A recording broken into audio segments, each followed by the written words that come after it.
जयशंकर प्रसाद जी का जन्म 30 जनवरी 1889 में वाराणसी में हुआ। जयशंकर प्रसाद एक बहुत बड़े कहानीकार, कविकार और कथाकार थे। बहुत सारी कहानियाँ उन्होंने लिखी है और ये ममता नामक शीर्षक इनकी एक कहानियों में एक है, जिसमें आगे मैं आपको बताऊंगी इसमें क्या लिखा है। ठीक है, तो जयशंकर प्रसाद द्वारा रचित इस कहानी की नायिका का नाम क्या है? मतलब नायिका मीन्स होता है हीरोइन। उसके हीरोइन का क्या नाम है? ममता। क्या नाम है? ममता एक विडो रहती है। विडो मीन्स होता है विधवा, जिसके हस्बैंड एक्सपायर कर जाते हैं उनको विडो या विधवा बोलते हैं। रोहतास दुर्ग के मंत्री चूड़ामणि अपनी एकमात्र स्नेह पालिता पुत्री से दुख में अत्यंत दुखी हैं। वे उसका भविष्य सुरक्षित करने का प्रयास करते हैं, किंतु पिता द्वारा भिजवाए गए स्वर्ण उपहारों को ममता लौटा देती है। स्वर्ण उपहार मीन्स क्या होता है? सोने का आभूषण, सोने के बर्तन, मतलब सोने की बनी हुई कोई भी वस्तु। डोलियों में छिपकर जैसे पठान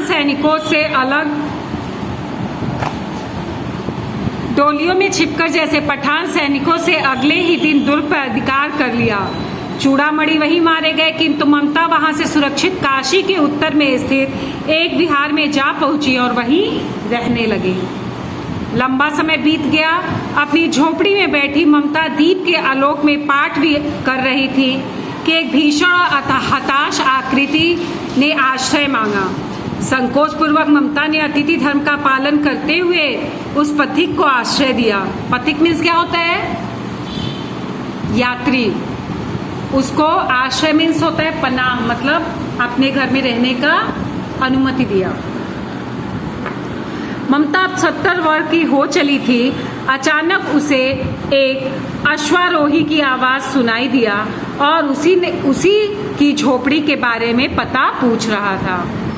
ममता उस मुगल अश्वारोही को वह स्थान सौंपकर अनंत यात्रा पर चली गई। उस स्थान पर एक आकर्षक मंदिर बना, जिसमें शिलालेख पर 7 देशों के नरेश, हुमायूं और उनका पुत्र अकबर का नाम तो था, किंतु ममता का कहीं जिक्र भी नहीं था। यह एक कोई कहानी है, इसको ध्यान से सुनो। एग्जामिनेशंस के आपके आ रहे हैं 18 से है ना, 20 से है ना। आप लोग कंपोजिशन बता दिए हैं और पेपर स्टाइल भी भेज दिया है। पेपर स्टाइल सबको मिला? उसी टाइप से आएगा। एक एक क्वेश्चन को टच करना है। बहुत सारे बच्चों ने ऐसा भी किया था पिछली बार कि टच नहीं किया था, ऐसे सादा सादा कॉपी भिजवा दिया था। घर पे तो और आराम से लिखते होगे, देख के लिख सकते हो। फिर जब तुम लोग नहीं कर रहे तो याद करके कैसे करोगे? Now page number 58। रोहतास दुर्ग के प्रकोष्ठ में बैठी हुई ममता शोर के तीक्ष्ण गंभीर प्रभाव को देख रही थी। मन में वेदना, मस्तक में आंधी, आंखों में पानी की बरसात लिए वह विकल थी। वह रोहतास दुर्ग के मंत्री चूड़ामणि की एकमात्र दुहिता यानी संतान थी। उसके लिए कोई अभाव होना असंभव था, परंतु वह विधवा थी। उसकी विडंबना का अंत कहाँ था? चूड़ामणि ने चुपचाप उस प्रकोष्ठ में प्रवेश किया। शोर के प्रवाह और उसके कल्लाद में ममता अपने जीवन मिलाने में बेसुध थी। पिता का आन न जान सकी। चूड़ामणि व्यथित हो उठे। स्नेह पालिता पुत्री के लिए क्या करें वह स्थिर न कर सकते थे। लौटकर बाहर चले गए। ऐसा प्रायः होता, परंतु आज मंत्री के मन में बड़ी दुश्चिंता थी। पैर सीधे न पड़ते थे। एक पहर बीत जाने पर वे फिर ममता के पास आए। उस समय उनके पीछे 10 सेवक चांदी के बड़े थालों में लिए कुछ खड़े थे। कितने ही मनुष्यों ने शब्द अपशब्द सुन ममता ने घूमकर देखा। मंत्री ने सब थालों को रखने का संकेत दिया। अनुचर थाल रखकर चले गए। ममता ने पूछा, यह क्या है पिताजी? तेरे लिए बेटी उपहार है, कहकर चूड़ामणि ने आवरण उलट दिया। स्वर्ण का पीलापन उस सुनहरी संध्या में विकीर्ण होने लगा। ममता चौंक उठी, इतना स्वर्ण, यह कहाँ से आया? चुप रहो ममता, यह तुम्हारे लिए है, उसके पिताजी ने बोला। किसके पिताजी ने बोला? ममता के। तो क्या आपने शत्रु का उत्कोच स्वीकार कर लिया है?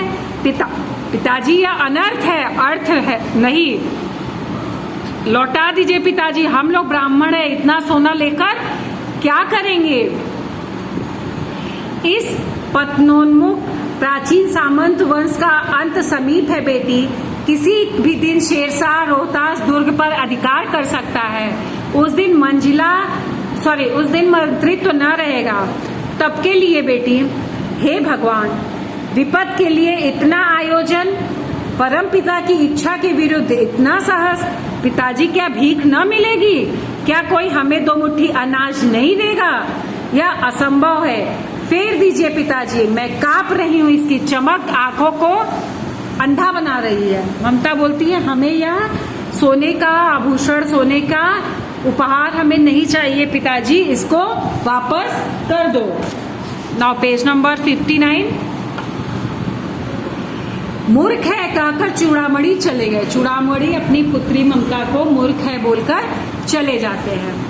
दूसरे दिन जब डोलियों का तांता आ रहा था, तब मंत्री चूड़ामणि का हृदय धक धक करने लगा। वे अपने को रोक न सके। उन्होंने जाकर रोहतास दुर्ग के तोरण पर डोलियों का आवरण खुलवाना चाहा। पठानों ने कहा, यह महिलाओं का अपमान करना है। बात बढ़ गई, तलवारें खींची, मंत्री वहां मारे गए। राजा रानियों को सब छली शेरशाह के हाथ पड़े।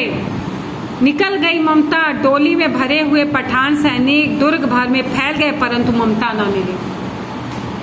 उस डोलियों में कौन था? शेरशाह के आदमी थे जो उस दुर्ग पर अपना हिस्सा जमा लिए और ममता को ढूंढ रहे थे, लेकिन ममता वहां से भाग चुकी थी। काशी के उत्तर में स्थित धर्मचक्र विहार मौर्य और गुप्त सम्राटों की कीर्ति का खंडहर था। खंडित शिखरों वाले भवन तृण गुल्मों में ढके हुए प्राचीन और ईंटों में बिखरी हुई भारतीय शिल्प की विभूति ग्रीष्म की चंद्रिका में स्वयं को शीतल कर रही थी। जहां गौतम का उपदेश ग्रहण करने के लिए पंचवर्गीय भिक्षु पहले मिले थे, उसी स्तूप में भग्नावशेष की मलिन छाया में एक झोपड़ी में दीपालोक में एक स्त्री पाठ कर रही थी। अनन्याश्वयंतो माँ ये जना परप्यू पाशते। ममता ही थी वो स्त्री जो उस दुर्ग में बैठ करके पाठ कर रही थी बुद्ध का। गौतम बुद्ध ने उपदेश दिया था ना, उसके पाठ वो बैठ के उस दुर्ग में कर रही थी। पाठ रुक गया। एक भीषण और हताश आकृति दीपक के मंद प्रकाश में सामने खड़ी थी। स्त्री उठी, उसने कपाट बंद करना चाहा, परंतु उस व्यक्ति ने कहा, माता मुझे आश्रय चाहिए।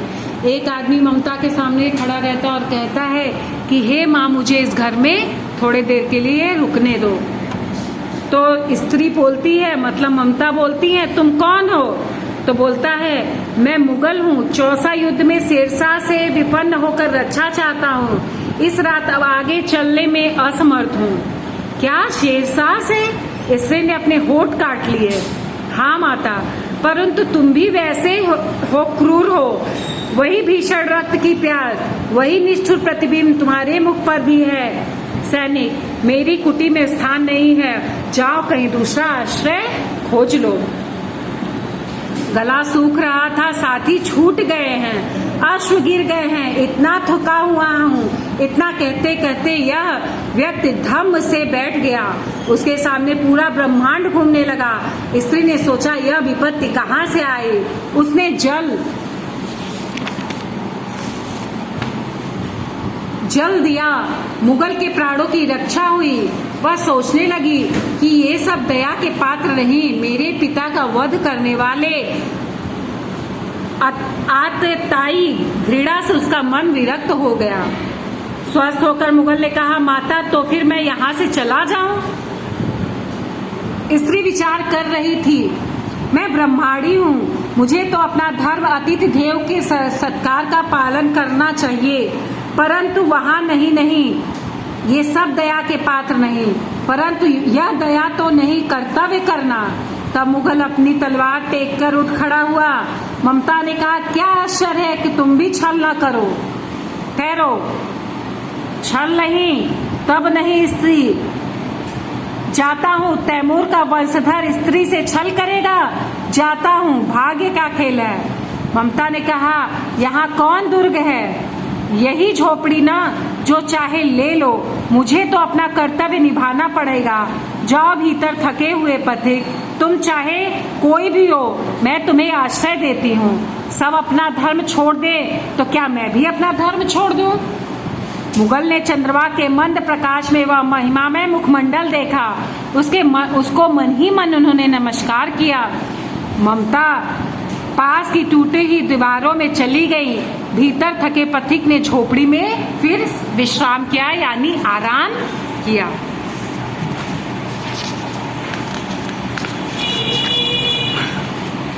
प्रभात में खंडहर की संधि में ममता ने देखा सैकड़ों अश्वारोही उस प्रांत में घूम रहे हैं। वह अपनी मूर्खता पर स्वयं को कोसने लगी।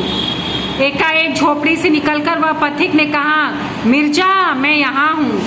शब्द सुनते ही प्रसन्नता की चित्कार ध्वनि में वह प्रांत गूंज उठा। ममता अधिक भयभीत हुई। पथिक ने कहा, वह स्त्री कहाँ है? उसे खोज निकालो। ममता छिपने के लिए अधिक सचेष्ट हुई। वह मृग दाव में चली गई। दिन भर उसमें से न निकली। संध्या हो गई, वे लोग जाने लगे। ममता ने सुना पथिक घोड़े पर सवार होते हुए कह रहा था, मिर्जा, उस स्त्री को मैं कुछ दे न सका, उसका घर बनवा देना, क्योंकि मैंने विपत्ति में वहां विश्राम किया है। यह स्थान भूलना मत। इसके बाद वे वहां से चले गए। चौसा में मुगल पठान युद्ध को बहुत दिन बीत गए। ममता जब अब 70 वर्ष की वृद्धा थी, मतलब 70 वर्ष की वृद्ध हो गई थी, बूढ़ी हो गई थी। एक दिन वह अपनी झोपड़ी में पड़ी थी। शीतकाल का प्रभाव था। उनका जिड़ कंकाल खांसी से गूंज रहा था। उनको खांसी आ रही थी। ममता की सेवा के लिए गांव की 2-3 स्त्रियां घेर कर बैठी थी, क्योंकि ममता आजीवन सबके सुख दुख की सहभागिनी बनी हुई थी। ममता ने जल पीना चाहा। एक स्त्री ने सीपी में जल मिलाया। सहसा एक अश्वारोही उसी झोपड़ी के द्वार पर दिखाई पड़ा। वह अपनी धुन में कहने लगा, मिर्जा ने जो चित्र बनाकर दिया है वह तो इसी जगह का होना चाहिए। वह बुढ़िया मर गई होगी, अब किससे पूछूं? एक दिन शहंशाह हुमायूं किस छप्पर के नीचे बैठे थे? वो जो सैनिक था वो कौन था? शहंशाह हुमायूं थे, जो ममता के पास बैठ करके आश्रय लिए थे। यह घटना तो 47 वर्ष के ऊपर हो गई। ममता ने अपने विकल कानों से सुना। उसके पास की स्त्री ने कहा, उसे बुलाओ। अश्वारोही पास आया। ममता ने रुक रुक कर कहा, मैं नहीं जानती कि वह शहंशाह था या साधारण मुगल, पर एक दिन इस झोपड़ी के नीचे वह रहा। मैंने सुना था वह मेरा घर बनवाने की आज्ञा दे चुका था। भगवान ने सुन लिया। आज मैं इसे छोड़े जाती हूँ। अब तुम इसका मकान बनवाओ या महल बनवाओ, मैं अपने चीर विश्राम गृह में जाती हूँ। बुढ़िया के प्राण पखेरु उड़ गए। वह अश्वारोही अवाक रह गया। वहां एक अष्टकोण मंदिर बना और उस पर शिलालेख लगाया गया। सातों देश के नरेश हुमायूं ने एक दिन यहाँ विश्राम किया था। उसके पुत्र अकबर ने उसकी स्मृति में वह विशाल गगनचुंबी मंदिर बनवाया, पर उसमें ममता का कहीं नाम न था। ममता उस खंडहर में 70 साल तक रही, पर उनका नाम नहीं था। लेकिन एक दिन आकर हुमायूं उसमें रह गया तो अकबर ने वहां पर एक मंदिर बनवा दिया, जिसमें उसका जो मालिक था ममता, उसका कहीं भी नाम नहीं लिया गया। अब शब्द अर्थ आपको लिखना है। प्रकोष्ठ मीन्स होता है भवन के फाटक के पास का कमरा।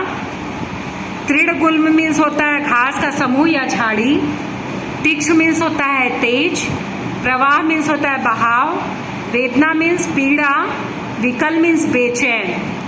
व्यथित मीन्स पीड़ित। दुहिता मीन्स मैंने बताया पुत्री या कन्या।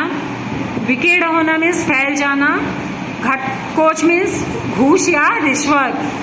प्राचीर मीन्स चार दीवारी। विभूति मीन्स समृद्धि, प्रभुता। विपन्न मीन्स संकटग्रस्त। आतताई मीन्स अन्यासी, दूसरों को त्रास देने वाला। विरक्त मीन्स खिन्न या दुखी। मृग दाव मीन्स शिकारियों के भय से मृगों के बीच में छिपने वाला वह वन जिसमें खूब सारे हिरन यानी मृग हो। जीर्ण मीन्स वृद्ध या जर्जर या टूटा फूटा। ठीक है, समझ में आया आप लोग को?